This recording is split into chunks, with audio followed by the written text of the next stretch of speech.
A billionaire CEO thought he could humiliate a black waiter, but in less than 5 minutes, that waiter would expose a $200 million corporate disaster and destroy her career.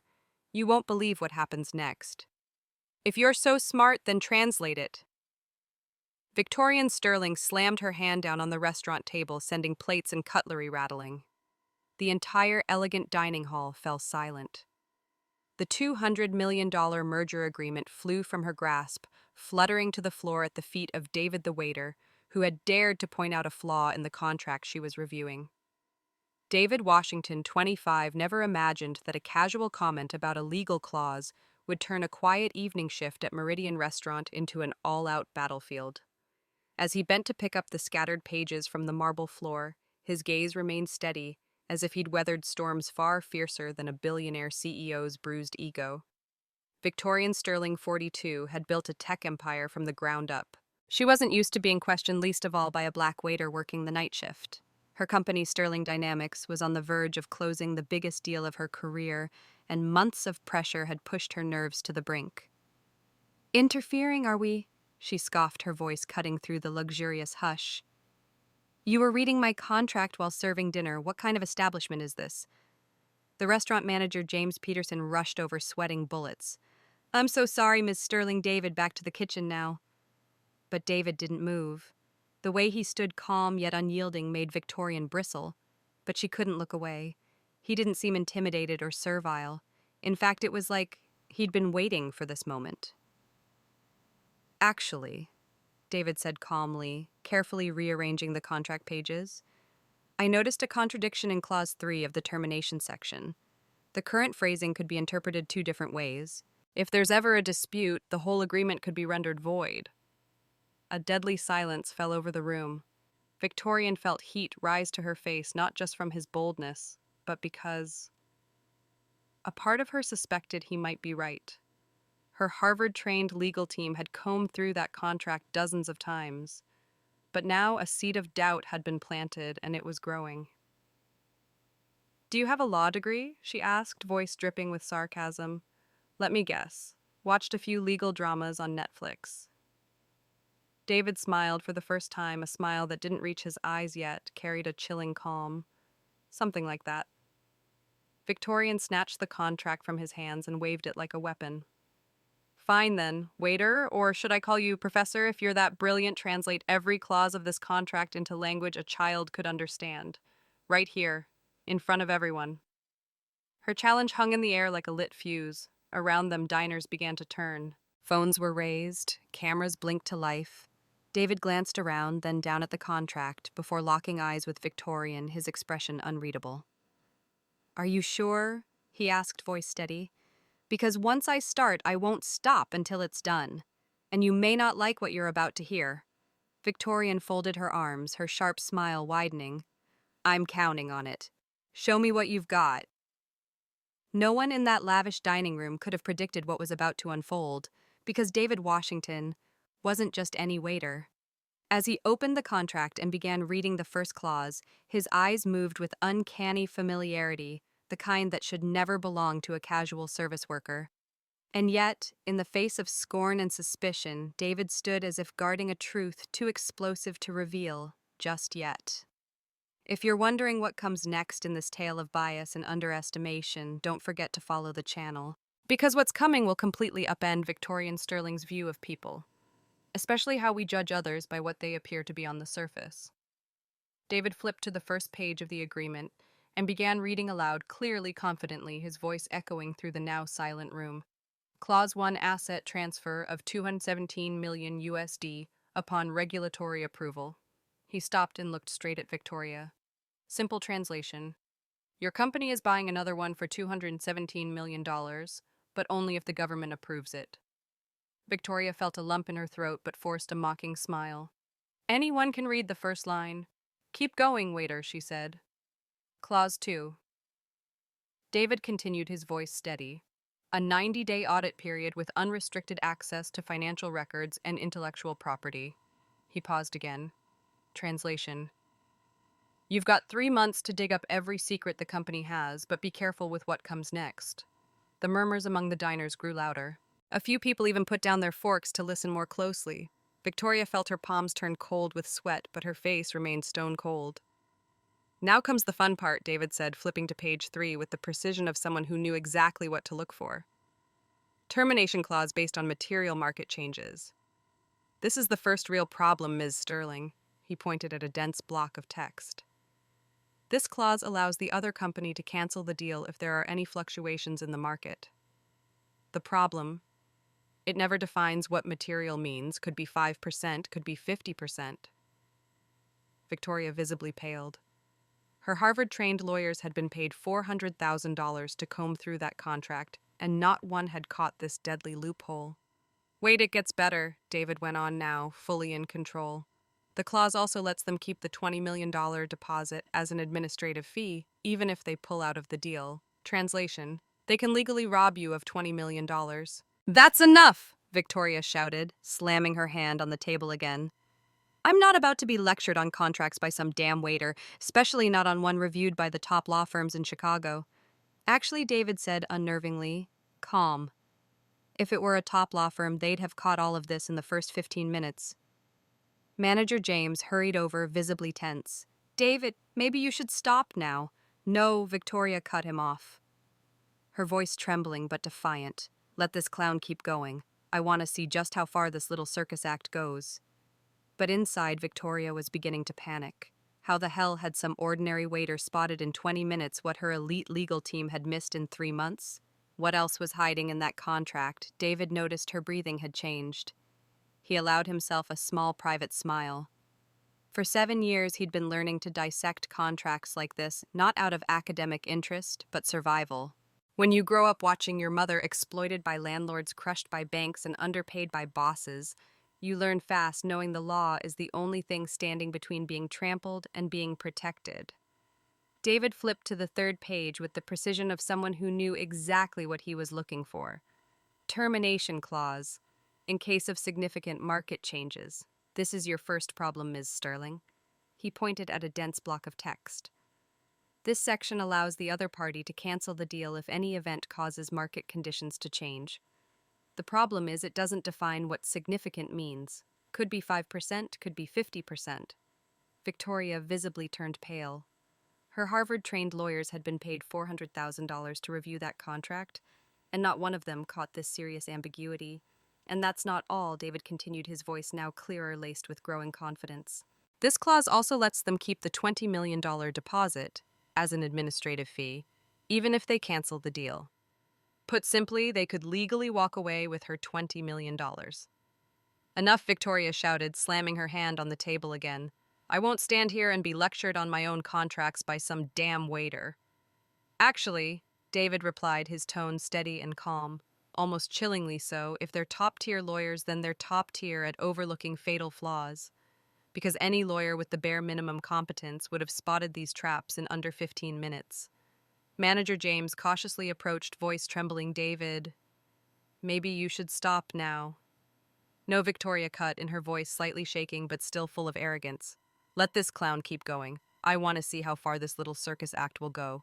But inside, Victoria Sterling was panicking. How could a waiter in under 20 minutes point out what an entire trained legal team missed over 3 months, and worse, if he was right about those clauses? How many other landmines were still hidden in that contract? David noticed the change in her breathing. And for a brief moment, he allowed himself a small private smile. He had spent the last 7 years studying contracts like this, not as an academic pursuit, but as a matter of family survival. When you grow up watching your mother get screwed over by greedy landlords, manipulative banks, and exploitative employers, you learn real quick that legal literacy is the only lifeline. Shall I move on to the intellectual property clause? David asked, flipping through a few more pages. Because that one's even worse. What? Victoria growled. That clause says they retain full rights to any innovations developed during the partnership, even after the deal ends. Victoria snatched the contract from his hand violently. That's enough. I won't be humiliated for another second. James, call security. Get this idiot out of here. David stood slowly, completely unshaken. Of course, Ms. Sterling. But before I go, don't you want to hear about Clause 17? It essentially gives them full control over your company, in the event of any future dispute. The bustling restaurant fell dead silent. Victoria froze, still holding the contract. Her face turned from crimson rage to ghostly white in a matter of seconds. Everyone in the room could feel the atmosphere being slashed open like a razor. No one looked down on David anymore. They stared at him with curiosity, awe, and a bit of shock. He stood firm, as though he had just revealed the tip of a massive legal iceberg. Even with the looming presence of security, David remained perfectly calm. But his eyes were beginning to shift. Something deeper, quieter, and more powerful was rising in him. Of course, Ms. Sterling. But before I leave, I'd like to ask you one very simple question. He looked her directly in the eye, his gaze like cold steel, not angry but cutting through illusion. Did you actually read the contract? Of course I did, Victoria screamed, but her voice had already begun to waver. If that's the case, David said calmly, then surely you also notice page 47, the clause that grants the seller full access to your company's customer database, indefinitely, even after the merger. A real smile crept onto David's lips this time. To put it simply, they can steal your entire customer base and then use that very data to compete directly with you using the asset you just spent $200 million to acquire. The room fell into a silence so heavy you could hear the clink of cutlery being placed back onto plates. Victoria felt the blood drain from her face. Hands trembling, she frantically flipped through the contract, searching for page 47. And just then a familiar voice echoed from the back of the restaurant. Actually, he's absolutely right. Everyone turned. A tall, well-dressed man in his 60s was walking toward them with a calm, measured stride. It was Robert Mitchell, the legendary attorney and founding partner of Mitchell and Associates. Victoria froze. Robert Mitchell was no stranger to the business world. He was famous for having once saved IBM from a hostile takeover in the 90s, earning the nickname the Savior of Mergers. Mr. Mitchell stammered. James, the manager. I didn't know you were dining here tonight. Robert gave a polite smile. I was seated in the corner trying to enjoy a quiet dinner, until I overheard this rather intriguing conversation. He turned to David, his eyes lighting up. Young man, where did you learn to dissect a contract like that? David took a deep breath. It was time for the truth. Mr. Mitchell, I believe we've met before. David Washington. Harvard Law School, corporate law track. I interned at your firm for 2 summers. The entire dining room seemed to hold its breath. Victoria's jaw nearly hit the floor. Robert nodded slowly, a proud smile appearing on his face. Of course. David Washington, one of the best interns we've ever had walk through our doors. I still remember your contribution to the Tech Corp deal back in 2022. Intern Victoria echoed, struggling to process the revelation. Not just any intern, Robert added. David here once saved a client of mine from signing an $80 million contract riddled with 7 predatory clauses even my senior legal team overlooked. David turned to Victoria, locking eyes with her. Ms. Sterling, I don't work as a waiter because I have no other options. I'm here because this is my girlfriend's family restaurant and I wanted to support them through a difficult time. My specialty is analyzing merger contracts, especially identifying legal pitfalls and hidden traps. Victoria felt as if the floor beneath her had disappeared. You're a real lawyer, she whispered. Yes, Robert confirmed. And if I recall correctly, David only missed the bar exam due to a family emergency, isn't that right? My mother had a stroke that week, David said quietly. I chose to be with her instead. I'll be retaking the exam next round. The restaurant fell utterly silent. Every eye was locked on the scene, and at least 10 phones were already recording. Victoria Sterling, the powerful, icy woman who had publicly humiliated a lowly waiter just minutes earlier, now realized she had just mocked a Harvard-trained legal expert in front of a legendary figure in corporate law. Robert Mitchell turned to David, his amused gaze barely concealed. David, if I'm not mistaken, you've got some specific experience with the type of contract Ms. Sterling is about to sign, don't you? Something related to Sterling Dynamics itself, if I recall correctly. David nodded slowly, and for the first time since the confrontation began, he gave a genuine, confident smile. Actually, Mr. Mitchell, for the past 6 months, I've been analyzing every public activity of Sterling Dynamics. He paused for a beat, letting the information sink into Victoria's mind. It's interesting how some companies keep repeating the same legal mistakes year after year. Victoria's jaw dropped. What do you mean, I mean? David enunciated each word clearly. I've identified 16 critical flaws in this particular contract. If left uncorrected, you won't just lose $200 million, you'll lose control of the entire company. He stopped right on cue for maximum impact, then continued voice dropping to a calm, low register. But there's something even more interesting I found during the investigation. Robert raised his eyebrows, intrigued. Go on. David pulled his phone from his pocket, his movements deliberate and composed. Turns out I recorded our entire conversation starting from the moment you called me a pathetic little waiter.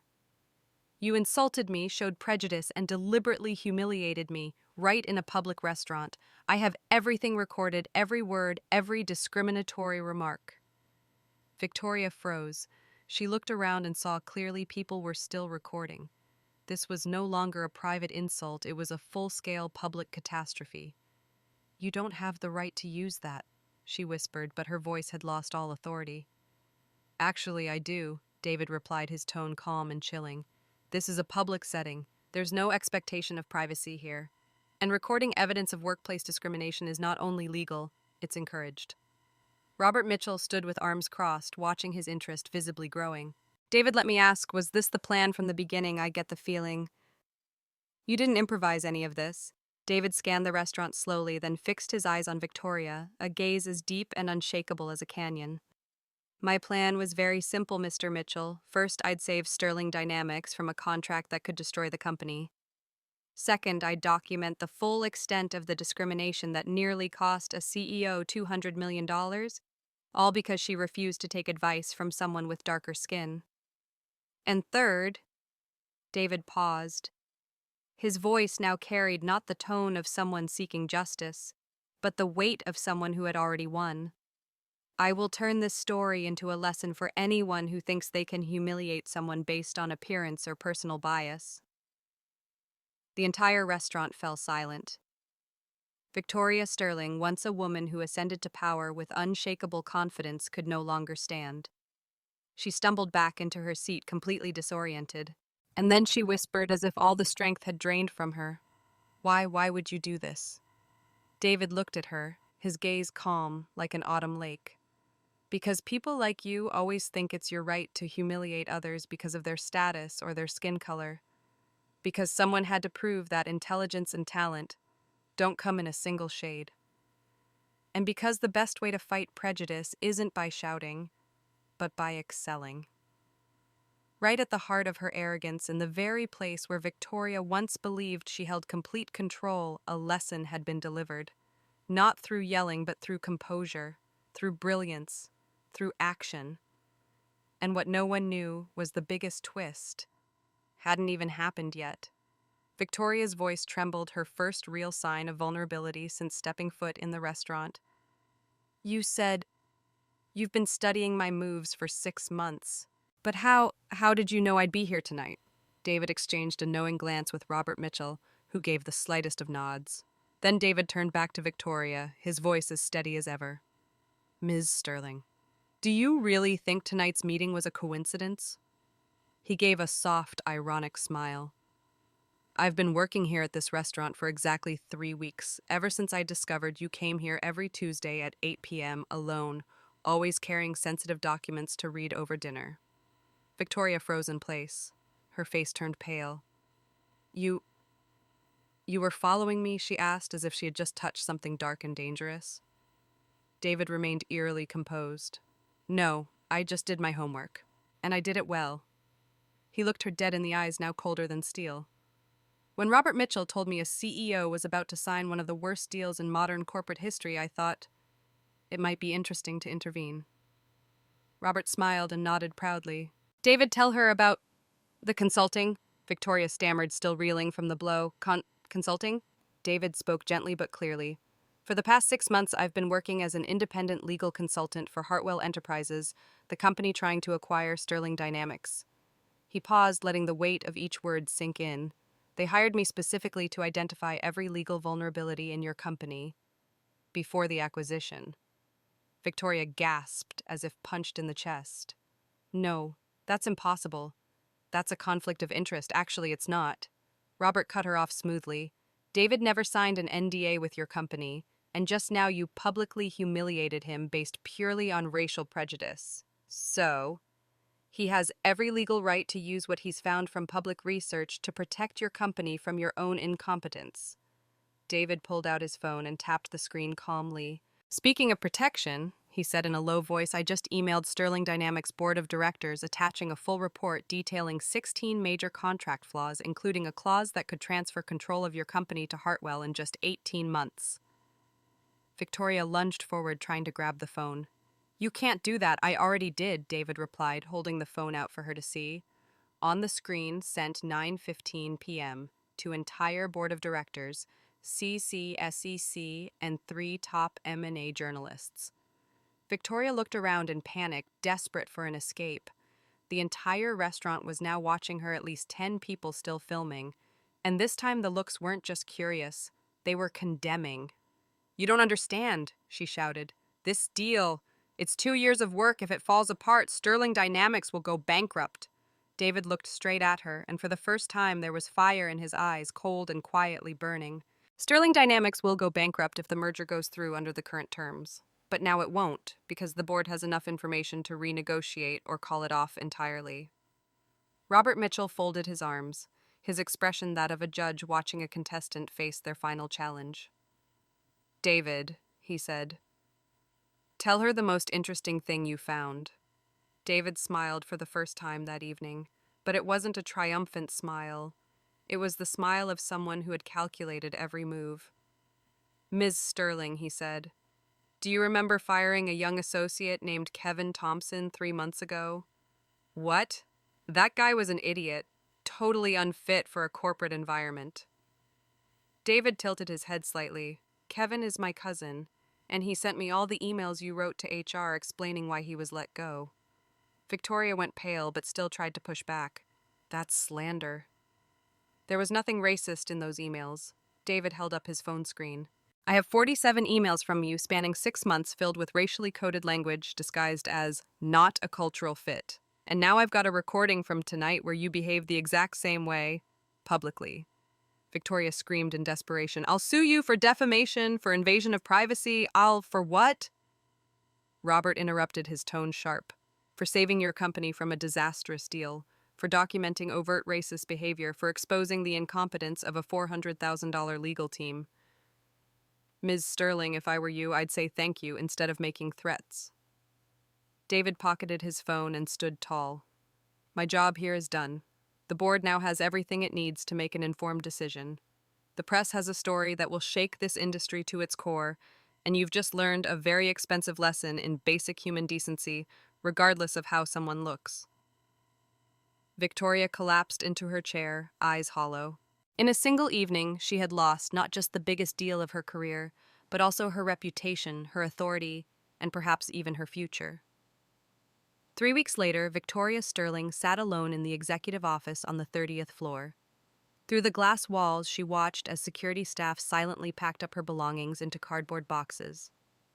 The Sterling Dynamics Board of Directors had voted unanimously to remove her as CEO following David's exposé, which had revealed not only fatal flaws in a $200 million contract, but also a deeply flawed legal system that had cost the company millions in prior settlements. The story went viral almost instantly. Within hours, the clip of the shocking reversal at Meridian Restaurant had spread like wildfire. Viewers couldn't look away from the moment Victoria humiliated David, only to be exposed by the very man she'd dismissed as just a waiter. Headline articles erupted like wildfire. Racist CEO publicly destroyed by Harvard grad. The $200 million mistake of prejudice. Furious comments flooded in. Multiple companies announced contract terminations with Sterling Dynamics, citing misaligned moral values. Meanwhile, David became a media phenomenon. Within just 2 weeks, he received 47 job offers, including from 3 of the largest law firms in the U.S., and notably a position as senior legal advisor at Hartwell Enterprises, the same company that once hired him as a contract analyst. Robert Mitchell, the man who once saved IBM from a hostile takeover in the 90s, personally recommended David for a junior partner role at his prestigious law firm, a position usually reserved for lawyers with over a decade of experience. But the offer that caught David's attention the most came from somewhere unexpected. A group of investors offered to fully fund his own law firm, one dedicated to protecting small businesses from predatory contracts. The name he chose, David Washington, Law Office for Entrepreneurial Justice. In its very first week, over 300 clients signed up.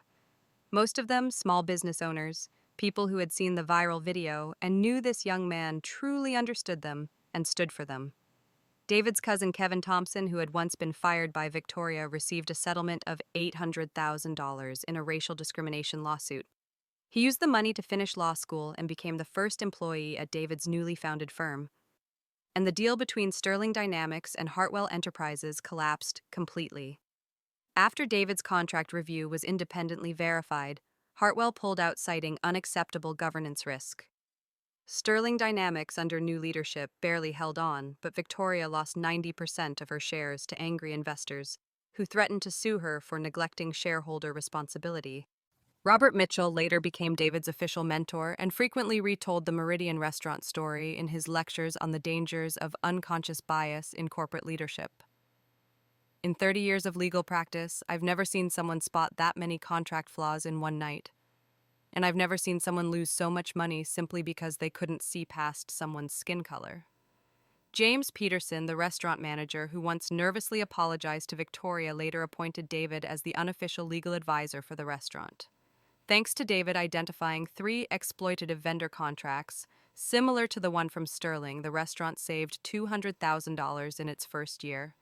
And Victoria Sterling. She tried to rebuild her career, but the past followed her like a shadow. Recruiting firms ignored her. When she finally landed an executive role at a small company, they assigned a diversity and inclusion consultant to oversee every single hiring decision she made. 6 months later, David returned to Meridian for the first time since that fateful night. This time, he wore a tailored suit. By his side were 5 clients who had flown in from out of state just to meet the lawyer who had become a social media legend. James greeted him with a sincere smile, guiding him to the same table where it all began. "Funny, isn't it?" David said to Robert Mitchell, who had come with him that evening. "If she had just treated me with a little respect that night, I would have quietly pointed out the contract issues. She would have thanked me, and her company would still have $200 million. Robert chuckled, raising his glass. Arrogance always comes at a price. But in this case, it became a lesson for many. David looked around the restaurant, the elegant tables, the soft lighting, everything just as before. But now he was seeing it with new eyes. The eyes of someone who had turned humiliation into opportunity, prejudice into fuel, and a terrible night into the beginning of an extraordinary career. He realized true victory isn't about taking down Victoria Sterling. It's about building something she could never imagine. The best revenge isn't hurting the people who hurt you. It's succeeding so hard their contempt becomes meaningless. Because sometimes being underestimated is the greatest gift of all. It erases every expectation and gives you the chance to astonish the world. Thank you for watching. I hope you enjoyed a relaxing and captivating storytelling experience. If you liked the video, don't forget to like and subscribe. Your support gives me the motivation to create more amazing content.